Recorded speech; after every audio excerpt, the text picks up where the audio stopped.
تفضل.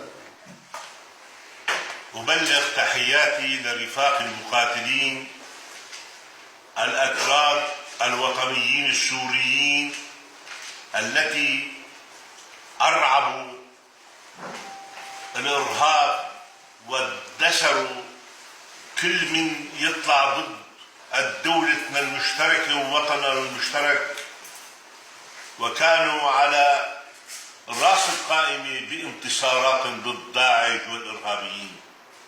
تحية لكم، تحية لنضالكم.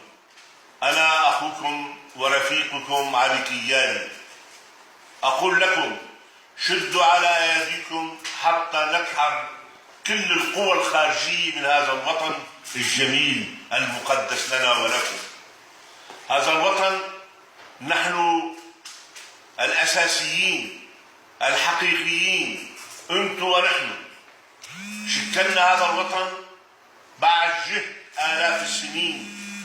لا يمكن حدا يفرقنا من بعضنا أو يجعل واحد مننا ظالم أو الثاني مظلوم.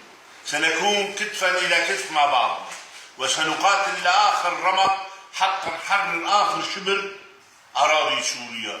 تحية لكم وتحية للقائد ساروق آفو والله يفك أشره، وتحية لكل القادة اللي بأيام الشباب كنا سوا نقاتل ضد إسرائيل بلبنان بقيادة الرئيس الخالد حافظ الأسد، واليوم نقاتل الشريرين بهذا الوطن المشترك بقيادة الدكتور بشار حافظ الأسد. وتحية لكم.